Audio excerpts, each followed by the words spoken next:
Você que vem fomentando toda essa polarização social, aí, né? Para o Mota, você é um deles, né, Plínio? Olha, gente, eu vou falar para vocês, mas nem na minha folga, viu, Melo? Esse povo me dá folga, viu? Não me dão. Ontem à noite eu recebi a informação e depois fui apurar. Hoje está aí, lá na revista fórum.com.br, de que ontem foi comemorado, celebrado um jantar na casa do João Dória com golpistas históricos, com a burguesia paulistana, né? O início da tentativa de golpe, que a gente antecipou aqui, viu, gente? A gente antecipou aqui, eu vou mostrar como é que a gente antecipou isso em maio, que é o grande conchavo, o grande convescote daquela antiga estrutura burguesa, né, que se uniu para derrubar Dilma em 2016 e colocar o Temer, segue agindo, e ontem se reuniram na casa do João Dória para um jantar em homenagem ao Hugo Mota, segundo o João Dória, o herói do Brasil, viu, Ivan, Ana, Melo e os amigos que estão por aqui. Não para, viu, gente? Acho que escancarou já. Eu acho que foi escancarado aí esse embate na defesa de quem defende interesses de quem. Né? O Hugo Mota soltou esse vídeo do Ivan Valente, aí o Hugo Mota soltou nas redes dele, e hoje é a manchete da agência Câmara, que ele tem usado, justamente ele fala, não, porque quem está polarizando é o governo, porque está interferindo no funcionamento da Câmara. Nada. É o golpe dos ricaços em curso, capitaneado pela terceira via, que une mídia liberal, sistema financeiro, Faria Lima ali, com o centrão e bolsonaristas. Então, vamos falar um pouco desse jantar de ontem, viu, Ivan, Ana e Melo, e depois a gente dá um contexto maior de tudo que está acontecendo aí nesse cenário político, que eu acho que é o cenário político ideal que deveria ter começado lá atrás. Então, daí, ó, o golpe dos ricaços, né? O Dória reuniu empresários do centrão bolsonaristas nesse jantar para homenagear o Mota, né? Ele colocou essa foto aí, olha que belezinha, essa foto nas redes sociais dele, o João Dória. Ontem começou esse jantar, era 15 para as 10 da noite. É aqui, ó. Ele diz aqui, ó, recebemos em nossa casa para jantar o deputado Hugo Mota, presidente da Câmara Federal. Hugo tem se revelado uma grande liderança dedicado às causas do Brasil.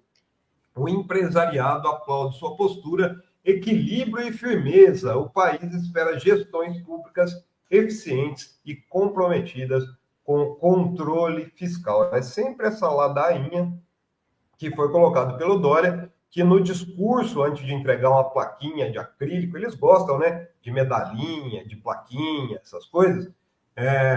O Dória escancarou que ele fez lobby junto ao Mota, dizendo o seguinte, abre aspas para o discurso do Dória. Ele se colocou e convenceu seus colegas da Câmara e do Senado de que a decisão tomada não era contra o presidente Lula, mas sim uma decisão a favor do Brasil. Eu mandei uma mensagem para ele essa semana e agora reafirmo, Hugo Mota, você é o herói do Brasil. Ou seja, lobby escancarado da burguesia paulista pelo golpe dos ricaços, viu, Ivan? Será que ele repetiu essa cena aqui, ó, Plínio, nesse jantar com o Dória, depois, mais tarde, ali, né? Começou tarde esse jantar, você falou, né? Já quase 10 horas. Será que lá pelas tantas da madrugada, o herói do Brasil, como diz o João Dória, repetiu essa cena aqui? Porque eu peguei como gancho aqui o comentário da Regiane Guerreiro. Será que tomou uma no gargalo, né? Que essa imagem do Hugo Mota viralizou recentemente, foi num São João, aí na Paraíba, que ele resolveu fazer um desafio e virar esse uísque Chivas aí em 200, que é coisa de rico também, né, Plínio? O golpe dos ricaços, né? Quem gosta de uísque sabe que esse Chivas aí não é barato não, né? Mas, enfim. Agora, Plínio, isso já havia sido anunciado, né? Você já tinha falado aqui no Fórum Café lá atrás, antes dele pautar a urgência, né, da derrubada do IOF, que isso estava sendo tramado, né? E o governo agora decide acionar o STF. Você acha que vai ter aí uma vingança ainda maior do Hugo Mota, isso indo para o STF? A gente estava aqui reproduzindo as ameaças dele, em que ele sinaliza tensionar ainda mais caso isso vá para o STF. O governo Lula já teria decidido judicializar, né? Olha, Ivan, o que está acontecendo agora, eu estava falando, eu acho interessante, porque é um debate que já deveria ter sido feito lá atrás, para mim, principalmente na época da campanha eleitoral, que o Lula ensaiou isso. Mas depois que entrou no governo, a gente até entende, porque tem toda a pressão do sistema financeiro, dos financistas, que é ligado a grupos de interesses, né, em torno da política econômica. Mas o debate sempre girou em torno da política econômica. A gente sempre fala aqui, quando se trata de defesa do neoliberalismo, o Centrão, o bolsonarismo, o Tarcísio Gomes de Freitas, a Globo, a Folha, falam a mesma língua. E é aí que eu acredito, viu, Ana, que está o princípio do debate entre o que diferencia o governo Lula e o campo progressista do resto, né? Da direita, da ultradireita, da centro-direita, né? Ontem, quem estava no jantarzinho com ele? Porque o Dória, ele tem uma certa rusga com o Tarcísio. Então, estava o Felício Ramute, vice-governador, estava o Gilberto Kassab, tá? Que é o assessor especial do Tarcísio. E, enquanto isso, tem uma outra matéria no UOL que eu acho interessante, que é daquela Raquel Landim, da jornalista Raquel Landim, que era da Jovem Pan, e tem trânsito com o Tarcísio, né? Dizendo que o Tarcísio já comunicou ao empresariado que ele vai dar o indulto ao Bolsonaro sem restituir os direitos políticos do Bolsonaro. Ou seja, o que a gente antecipou aqui, e olha, antecipamos em maio, viu? Até colocar aqui, viu, Ivan? Dá licença aqui de eu tirar essa foto bonita aí do Mota, mas isso aqui, ó, a gente deu em maio, gente. Ó, lá em Nova York foi tramado esse golpe, né? Burguesia brasileira se reúne em Nova York com a terceira via. É o mesmo grupo. Então, quem estava, por exemplo, representando essa burguesia lá no jantar do Mota, em homenagem ao Mota? O Henrique Meirelles, que é o secretário de Fazenda do Tarcísio, mas ele é o grande lobista do sistema financeiro. Aliás, o Lula 1 e 2 só conseguiu um pouco de espaço para governar, porque o Meirelles foi para a Fazenda para dar esse espaço, nesse acordo com o sistema financeiro. Hoje ele não está mais lá, né? Quem estava lá também? O Alban, da CNI, Confederação Nacional das Indústrias, viu, Melo? O Alban é aquele que abandonou a comitiva que estava com o Alckmin na China, porque ele fez uma birra lá, porque o governo sinalizou um reajuste no PIS/COFINS. Ele abandonou a comitiva, né? E isso aqui a gente já tinha retratado. Foi aquele encontro na semana que o João Dória promoveu aquele evento lobista anual que acontece em Nova York, que não tinha representante do governo, mas tinha Tarcísio lá em Nova York essa semana. Foi um feriadão, vocês vão até lembrar, teve um feriadão no Congresso, uma semana que não teve nada no Congresso, porque estava Hugo Mota na capa aí da Lídia, ó, da revista na época, ele estava aqui já, ó. Tava o Tarcísio, tava o João Camargo da CNN, tava o Michel Temer, tava todo mundo em Nova York reunido justamente para costurar isso aí. E é interessante, viu, gente, só para a gente concluir aqui e seguir o debate, que assim, no sábado eu dei uma matéria, viu, Melo, sobre a edição da Folha, declarando, usando... Sabe qual que era a manchete da Folha no sábado, gente? Risco PCC na economia. Eles pensaram umas frases de fontes anônimas para falar que a economia agora tem o risco PCC. Ou seja, existe, isso que a gente está falando aqui, ó, é o golpe dos ricaços. Gente, é a continuidade do que aconteceu em 2017 e a gente sabe. E hoje o governo tem a chance, o governo Lula, e eu acho que é interessante, é isso que eu estou falando, de expor, revelar. Eu falei com gente lá da Secom, viu, gente? Tem que expor, tem que revelar quem o governo Lula realmente defende, que são os pobres, que são as pessoas que precisam entrar, precisam de projetos sociais, precisam de Minha Casa Minha Vida, precisam de reajuste na saúde e educação, que é justamente o que esse grupo quer cortar. Esse grupo vinculado ao bolsonarismo, ao centrão, ao sistema financeiro e à mídia liberal. Então, eu acho ótimo que venha esse embate, porque é aí que a gente debate machismo, que a gente debate misoginia, né? Porque eu garanto para vocês que não tinha mulher, não tinha negro ontem na casa do Dória, viu? Garanto para vocês. Só homem branco, endinheirado, ricaço.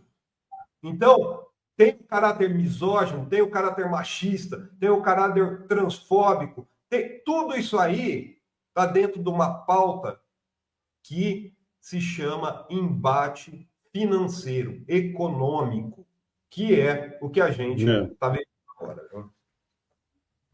E por isso que tem que polarizar mesmo, né, Plínio? Polarizar é demarcar lado, né? Nós estamos desse lado, eles estão daqueles. Ali eles defendem os ricaços, eles defendem os endinheirados. Desse lado aqui se defende a população, né? Essa é a polarização que tem que ser feita mesmo, para ficar claro de que lado cada um está.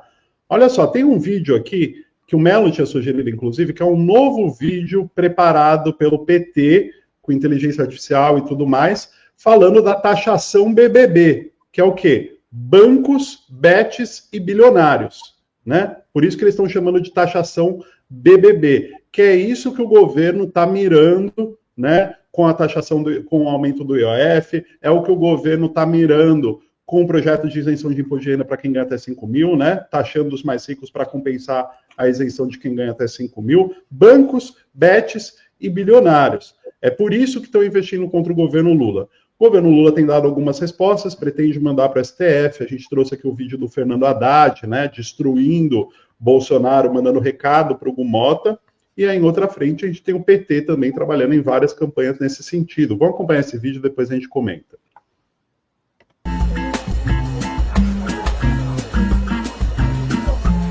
Ei, parceiro, peraí. Tu consumir champanhe, caviar, lagosta e vai pagar menos que a gente que só ficou na brejinha e torresmin? Relaxa. Boteco do Brás, amigo. Aqui sempre foi assim. Sempre foi, mas não precisa continuar sendo. Vamos rachar essa conta do jeito certo. Agora imagine que essa mesa é um país que paga suas contas com a contribuição de todos, mas onde os super ricos pagam proporcionalmente bem menos do que a gigantesca maioria. Assim tem sido o Brasil até hoje, mas o governo Lula quer fazer uma mudança histórica nessa injustiça com um novo IR, porque imposto é necessário, mas justiça também é. É a taxação dos super ricos e das plataformas de apostas, que ganham muito dinheiro e pagam pouco ou quase nada de imposto. Taxação BBB. Bilionários, bucks e bets. No IR é justiça histórica. Justiça de verdade. Ótimo. Não é? Eu tenho achado ótimo. Porque acho que escancara, né, Melo? Que é isso aí que está acontecendo. Gente, é isso que sempre aconteceu no Brasil, sabe? A gente está vivendo uma oportunidade de entrar numa seara, numa discussão, que o Paulo Freire dizia lá atrás. Porque esses caras que estão aí, principalmente esses neopolíticos, viu? Ivan, Ana, o Melo, os amigos aqui do chat, que se alçaram à política na esteira do neofascismo do Bolsonaro, né? Lembra muito aquela frase Porque eles não fazem parte dessa burguesia histórica.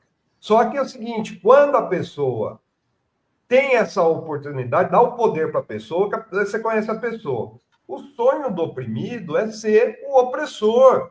Então, hoje, o Julinho acabou de subir, por exemplo, numa matéria lá na revista Fórum.com.br, Guilherme Derrite, capitão Derrite da PM, secretário de Segurança Pública de São Paulo, está construindo uma casa, num condomínio de luxo em Porto Feliz, de 3 milhões de reais. 180 mil só em madeira nobre da Amazônia. Tá lá na revista Fórum.com.br. Então, esses que estão entrando na política agora, aquele Abílio Diniz, Nicolas Ferreira, o sonho do oprimido é ser o opressor. Então, essa ultradireita neofascista, bolsonarista, esse Hugo Mota que bebe uísque no gargalo, né, representa essas pessoas. Representa o Derrite, que está construindo uma casa de 3 milhões. Representa o outro lá que, semana passada, eu esqueci o nome dele, que pegou 2,2 milhões em emenda PIX para asfaltar a rua do condomínio que tem tem castelo árabe, Melo. Tem mansão de 50 milhões. É isso que eles querem. É isso que eles querem continuar lá com a emenda PIX, o orçamento secreto. Eles não querem mexer nesse andar. Porque essas pessoas, né, esses que estão entrando para a política agora através do bolsonarismo, eles querem estar do lado do opressor. Eles querem puxar saco da Faria Lima, né, como o Mota fez ontem, para receber uma plaquinha de acrílico, que nem ele recebeu ontem lá da mão do Dória. Fala assim, ó, eu represento vocês, então vamos lá pisar no pescoço daqueles que precisam de educação, de saúde, daqueles que precisam de um aumento real do salário mínimo, que precisam de um aumento real da aposentadoria. Tá? Porque é isso que eles querem. Eles querem que os ricos não paguem impostos para cortar na saúde e educação no aumento real do salário mínimo e da aposentadoria. É isso que tem que ser colocado. E está sendo colocado nesses vídeos que ilustram, né? Criam uma imagem que é importante na cabeça das pessoas. Né? Eu acho que é um embate histórico que a gente está vivendo, viu, Ivan? Ô, Plínio, Ivan, Aninha e pessoal aqui do chat, vendo essa história daí, eu me lembro de uma situação que teve aqui numa eleição no Rio de Janeiro com o Leonel de Moura Brizola. Ele era candidato e os adversários seria mais ou menos como se fosse hoje o Dória, o Tarcísio, Bolsonaro, essa reunião, Temer. E ele pegou e falando dos adversários, aí ele saiu falando um por um e falou assim, são 5 contra o Brizola e o povo contra os 5. É isso que vai acontecer, eles vão se unir contra o Lula e o povo contra eles. É isso.